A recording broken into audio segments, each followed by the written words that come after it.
어떻습니까? 명절 잘 보내셨죠? 예. 보니까 거의 다 오신 것 같은데 얼마나 힘드셨어요. 명절이 올해는 연휴가 길어가지고 한 번에 손님들이 왔다 가면 좋은데 이 명절이 길면 띄엄띄엄 중간중간 나눠서 오잖아요. 그러니까 집안에 큰 며느리들이 얼마나 힘들었을까 이런 생각을 해보았습니다. 저도 잘 보내고 또 이렇게 살아서 돌아왔어요. 예, 걱정하지 마시고 9월의 마지막 한 주간 은혜 가운데 하나님 사랑과 축복 가운데 잘 보내시기를 주님의 이름으로 축원합니다. 우리 옆에 계신 분들과 또 함께 인사해 보겠습니다. 앞뒤로 인사하실 때에 큰 믿음의 사람 되기를 축복합니다. 이렇게 인사해 보겠습니다. 시작. 축복합니다. 그래요. 여러분, 의심이 무엇인지 아마 잘 아실 겁니다. 이 의심 때문에 서로 다투기도 하고 또 그동안 좋았던 관계가 어느 한순간에 깨지고 망가지게 되는 것이죠. 이것뿐만이 아니라 한번 그 의심의 싹이 터서 자라게 되면 그 자리에는 지울 수 없는 상처만 남게 되더라. 아마 여러분 인생의 경험을 통하여 잘 아실 겁니다. 국어사전에서 의심이라는 뜻을 보니까 특정 상대를 알지 못하여 이상히 여기는 상태 이렇게 되어 있습니다. 특정 상대를 알지 못하여 이상히 여긴대요. 근데 의심이라는 말을 이렇게 사전적으로 풀어보니까 조금 이해가 안 돼요. 그러면 그 반대말을 보면 조금 쉽겠죠? 여러분, 의심의 반대말이 뭘까요? 의심의 반대말은 신뢰, 믿음, 확신입니다. 그러니까 의심이 어떤 건지 우리가 분명히 알 수 있는 것이죠. 의심은요, 간단합니다. 상대방을 믿지 못한다라는 거예요. 믿지 못한다는 거예요. 여러분 어떠세요? 의심을 자주 하는 스타일이세요? 아니면 상대방을 쉽게 믿는 그러한 스타일이세요? 저는 의심을 의심하면서도 믿어요. 그러니까 종종 사람을 너무 잘 믿어서 손해를 보곤 그러지요.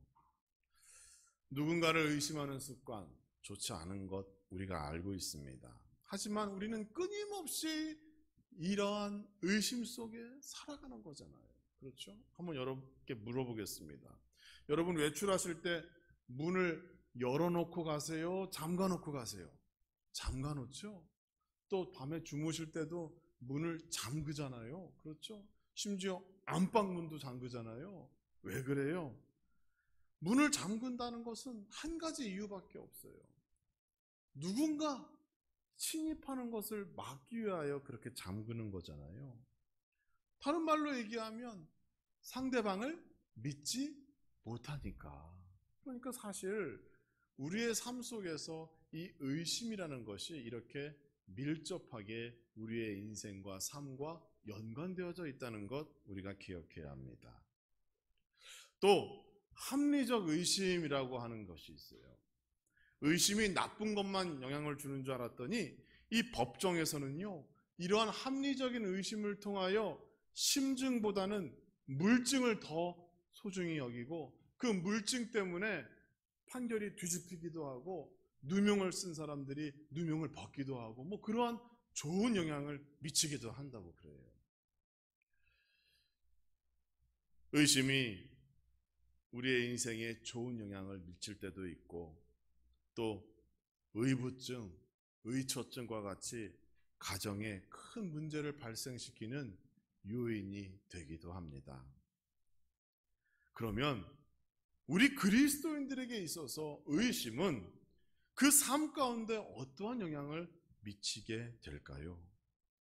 신앙생활 속에서의 의심은 믿음이 성장하여 성령의 열매, 마땅히 우리가 신앙의 열매를 맺어야 할 때에 그것을 맺지 못하도록 방해하는 그러한 것이 바로 의심이라는 것이죠.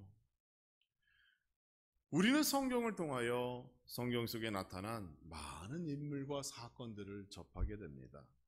그리고 그 사건들을 우리가 성경을 통하여 읽을 때마다 그 배경에 계시는 하나님과 하나님의 섭리를 발견하게 되죠. 그러니까 우리가 성경 66권 어떠한 장면, 어떠한 인물을 만나든지 간에 우리는 믿음의 눈을 가지고 그 성경을 읽고 바라보기 때문에 항상 우리는 은혜를 받는 거예요. 그렇죠? 그런데 거기에 만약 의심이라는 것이 개입되어지면 어때요? 성경이 다른 사람들이 말하는 것처럼 조금 사람이 만든 책 같고 약간 억지스럽고 거기에 비합리적, 비논리적, 비과학적이라고 하는 그러한 것들이 들어가면서 우리가 성경이 하나님 말씀이 아닐 수도 있겠구나라고 하는 생각을 하는 순간 그때부터 우리 안에 은혜가 떨어지게 되는 거예요. 하나님께서 말씀하셔도 그것을 스스로 거부하게 되는 거예요. 무엇 때문에 그래요? 의심하기 때문에 그러한 신앙의 문제가 나타나게 된다는 거예요.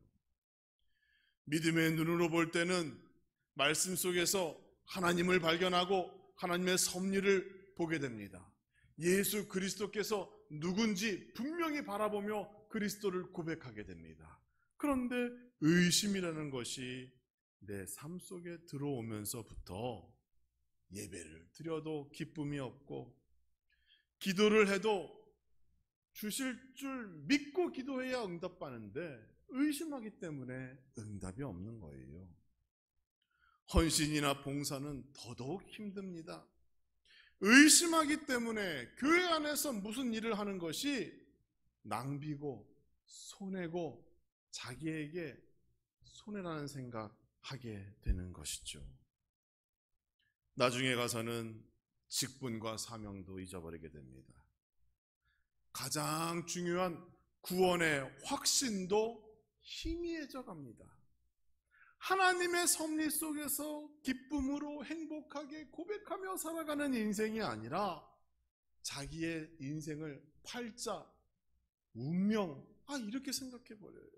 그리고 어떻게 살다 보면 어떻게 하다 보면 뭐 되겠지, 이러한 막연한 생각 속에서 아무런 소망 없는 인생을 살게 되는 것이고 급기야는 그리스도인이 아니라 그저 종교인으로 남게 된다는 것입니다. 무엇보다 의심이 가져다주는 가장 큰 문제가 있습니다. 하나님과의 관계가 끊어져 버리는 거예요. 하나님의 계획 속에서 자신이 살아가고 있음에도 불구하고 조금의 문제와 어려움이 나타나면 그냥 주저앉고 마는 거예요. 포기하는 거예요. 그리고 하나님의 존재를 의심하고 하나님이 나를 버렸다고 생각하고 내 인생은 망해져 버렸다라고 이렇게 단정짓고 포기하는 인생이 되고 마는 것이죠. 우리 주변에 이러한 의심 때문에 믿음을 잃어버린 사람이 얼마나 많습니까? 의심 때문에 신앙을 잃어버렸습니다. 세상 가운데 머물며 하나님의 품으로 교회 안으로 들어오지 못하고 여전히 평생을 맴돌다가 세상 떠나는 사람이 얼마나 많습니까? 예수 믿으세요 그러면 저도 뭐 교회 학교 때 여름 성경 학교도 하고 학생 때 수련회도 하고 심지어 뭐 학생회 회장도 했다고 얘기하면서 지금은 교회 안 나간다는 거예요. 나도 한때 그런 거 다 해봤다고 얘기합니다. 하나님과의 관계가 지금은 끊어져 있음에도 그것이 얼마나 큰 문제인지 알지 못하는 사람들 얼마나 많습니까? 사랑하는 성도 여러분, 모든 의심에서 벗어나기를 주님의 이름으로 축원합니다. 성경은요, 하나님의 말씀은요, 인간의 지식과 학문으로 경험으로 처음부터 설명이 안 되는 거예요. 오직 믿음만으로 그것을 바라볼 때 그것이 나에게 은혜가 되고 그것이 나에게 기쁨이 되는 것이지, 그것을 과학적인 것으로 우리의 경험으로 설명하고 해석하려고 보면 여러분 그거 안 됩니다. 문자로 이루어진 성경도 우리가 다 알 수 없는데 하물며 하나님께서 나를 향한 계획, 나를 향한 하나님의 뜻을 어떻게 다 알 수 있겠어요? 그러니까 믿음만으로 그것을 우리가 아멘으로 순종하고 받아들이고 확신하지 않으면 여러분 더 이상의 신앙의 발전은 기대할 수가 없는 겁니다. 그러니까 여러분 의심하지 마시고 오직 믿음의 사람이 되기를 주님의 이름으로 축원합니다. 기독교 신앙은 얘기합니다. 믿음 하나만 있으면 작은 자가 큰 자가 되고 가난한 자가 부한 자가 되며 실패에서 성공으로 사망에서 생명으로 옮겨지는 역사가 나타나는 것, 그것이 기독교 신앙이요 하나님 신앙이라고 성경은 우리에게 말하고 있습니다. 그러니까 의심이 아니라 이왕이면 믿음의 사람으로 믿음을 가지고 확신 안에서 날마다 살아가는 것이 얼마나 행복하고 복된 것인가, 그것을 기억하고 큰 믿음의 사람 되기를 주님의 이름으로 축원합니다. 오늘 읽었던 본문의 말씀을 보면 우리와 똑같이 의심을 많이 하던 사람이 등장합니다. 누구예요? 베드로라고 하는 예수님의 제자였죠. 본문의 이야기의 시작은 그렇습니다. 베드로와 그 일행이 바다를 건너서 건너편 지역으로 이동하게 되었어요. 예수님께서는 제자들을 먼저 보내고 산에 올라가 기도하셨어요. 제자들이 예수님을 남겨두고 자기네들끼리 배를 탔습니다. 바다로 건너가고 있을 때 어땠어요? 큰 바람과 물결과 풍랑을 만나게 되었어요. 모두가 배가 뒤집히면 죽는다는 것을 알고 있기 때문에 배를 붙잡고 고생하고 있을 때 예수님께서 제자들에게 다가오십니다. 어떻게 해요? 바다 위를 걸어서, 물 위를 걸어서 오시는 거예요. 엎친 데 덮친 격이라고 할까요? 지금도 힘들어 죽겠는데 어렴풋이 무엇인가 다가오는 것을 제자들이 보고 예수님을 뭐라고 얘기했어요? 유령이라고 얘기하는 거예요. 믿음이 한번 떨어지게 되고 의심하게 되고 불안을 낳다 보니까 더 큰 어려움과 문제가 그들의 삶 가운데 나타났다는 것을 우리에게 말해주고 있습니다. 그러니까 여러분, 우리 안에서 믿음이 떨어지게 되고요, 의심이 떨어지게 되면 자꾸 이렇게 안 좋은 일, 내가 예기치 못한 일들이 반복되어 발생하는 거예요. 그러니까 믿음이 중요한 거예요.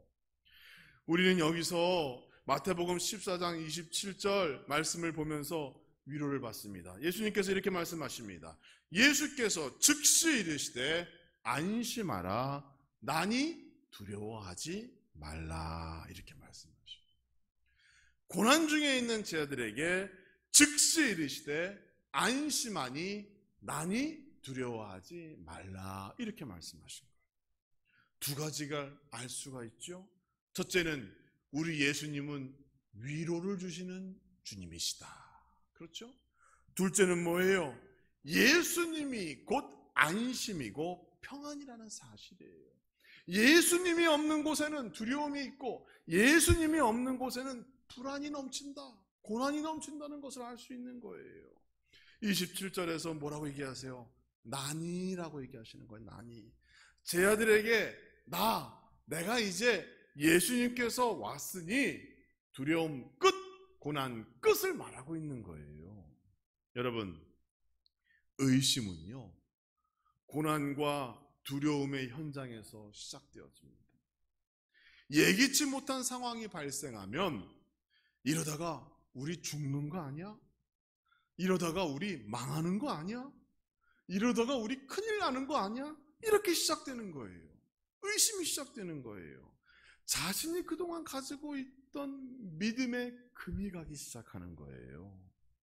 그런데 여러분, 기억하시기 바랍니다. 죽는 것, 망하는 것, 큰일 나는 것은 정작 예수 그리스도가 나와 함께하지 않을 때 일어나는 일이에요. 예수님이 안 계시기 때문에 그러한 일들이 일어나는 것이지, 예수님이 내 안에 계시면 그러한 일이 없다라고 오늘 본문에서 예수님께서 말씀합니다. 나니 두려워하지 말라, 이렇게 말씀하시는 거죠. 제 아들이 왜 바다 한가운데서 그러한 고난을 당하고 있습니까? 어떤 분들은 바람이 불고 풍랑이 일어서 자연 환경 때문에 그렇습니다 라고 말할 거예요. 아닙니다. 그들에게 믿음이 없었기 때문입니다. 믿음이 없었기 때문에 그러한 위기에 누구도 기도하지 않았어요. 누구도 주님을 찾지 않았어요. 주님을 봐도 주님을 알아보지 못하고 유령이라고 했어요. 왜? 믿음이 없었고 의심하였기 때문에 그렇습니다. 이때 베드로가 예수님에게 청하죠. 28절의 말씀, 베드로가 대답하여 이르되 주여 만일 주님이시거든 나를 명하사 물 위로 오라 하소서. 주님이시거든 아직까지 주님인지 아닌지 모른다는 거예요. 확인할 방법은 한 가지죠. 나에게 기적을 베푸소서. 이렇게 베드로는 의심하고 있습니다. 주님이 맞다면 나도 물 위를 걸을 수 있게 해달라고 요청하는 것이고, 이때 예수님께서 즉시로 오라라고 허락하셨어요. 베드로는 물 위를 걷습니다. 예수님께로 다가갑니다. 아마 세상에 물 위를 걷는 이러한 베드로의 모습 다시는 없을 것 같아요. 여기서 여러분에게 질문해 보겠습니다. 베드로가 물 위를 걷게 된 것은 예수님께서 하신 기적의 결과인가요? 아니면 베드로의 믿음 때문인가요? 예수님 때문에 아니면 베드로의 믿음 때문에, 무엇 때문에 물 위를 걷게 된 것일까요? 정답은 둘 다입니다. 왜? 믿음이 기적을 동반하기 때문인 거예요. 기적은 그냥 나타나는 게 아니에요. 예수님께서 기적을 베풀려고 해도 그 사람이 믿음이 없다면 기적이 나타나지 않는 거예요. 예수님께서 하나님께서 우리에게 축복을 주시고 하나님의 계획함 속에서 놀라운 것들을 실행하시려고 해도 내 안에 믿음이 없으면 그것이 나타나지 않는 거예요. 그러니까 베드로가 물 위를 걷게 된 것은 자기에게 믿음도 있었고 예수님의 기적이 동반되면서 그러한 기적의 주인공이 될 수 있었다는 거예요. 예수님께서 허락하신다면 나도 물 위를 걸을 수 있다라는 믿음이 물 위를 걷게 만든 것입니다. 이 사건은 예수님께서 우리에게 믿음이 얼마나 중요한 것이며 의심이 얼마나 위험한 것인지를 말씀해 주고 있어요. 믿음에 있을 때 그는 물 위를 걸었습니다. 그러다 의심이 찾아왔죠. 어떻게 됐어요? 30절 말씀을 보니까 바람을 보고 무서워 빠져가는지라 이렇게 말하고 있어요. 다시 물속으로 빠져들어. 받은 은혜를 잃어버린 거예요. 받은 기적을 상실한 거예요.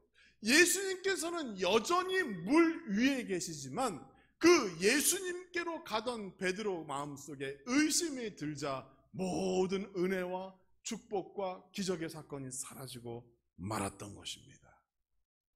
사랑하는 성도 여러분, 의심은 우리의 삶 가운데 이러한 문제를 가져온다는 거예요. 물에 빠진 베드로를 구원하신 예수님께서 31절에 말씀하시죠. 그를 붙잡으시며 이르시되 무엇이 작은 자라고 그래요? 믿음이 작은 자요. 왜 의심하였느냐 그랬어요. 그러니까 의심이라는 건 뭐예요? 의심이라는 것은 믿음이 작다는 것을 말하는 거예요. 우리가 믿음이 작으면 여전히 의심 안에 살아가게 되는 것이고, 우리의 믿음이 커지면 의심 없이 확신 안에 살아가면서 하나님께서 나에게 주신 은혜와 하나님께서 나에게 약속하신 모든 것들이 그대로 이루어지는 축복 속에 살아갈 수 있다는 것을 오늘 본문은 우리에게 말씀하고 있는 겁니다. 사랑하는 성도 여러분, 모든 문제의 시작, 모든 인생의 고난, 위기 모두가 믿음 때문에 일어나는 것이에요. 믿음이 작으면 하나님을 향하여, 그리스도를 향하여 교회를 향하여, 목회자를 향하여, 가족 안에서도 남편을 향하여, 아내를 향하여 믿음이 사라지는 거예요. 의심하게 되는 겁니다. 그러니까 이 믿음과 의심은 항상 우리가 조심해야 되고, 항상 이것이 서로 연관하며 항상 이것이 나의 삶을 좌우할 수 있다는 생각 우리는 해야 합니다. 사랑하는 성도 여러분, 우리 인생은 마치 바다 위에 떠 있는 배와 같습니다. 온 가족이 그 배를 타고 꿈과 희망을 가지고 지금 어때요? 여행을 하고 있는 중이에요. 얼마나 행복한 시간이에요. 온 가족과 함께 여행을 할 수 있다는 것. 그러나 그 여행길에는 고난, 문제 반드시 찾아오게 됩니다. 우리가 아무리 준비하고, 우리가 아무리 노력하고, 우리가 아무리 대비해도 인생의 고난과 위기는 반드시 찾아옵니다. 왜? 우리 인간은 죄인이기 때문에, 우리가 하는 것은 완전하지 않기 때문에 그렇습니다. 그러나 믿음이 있는 사람과 믿음이 없는 사람, 의심하는 사람, 그 인생의 결과는 달라진다는 사실이에요.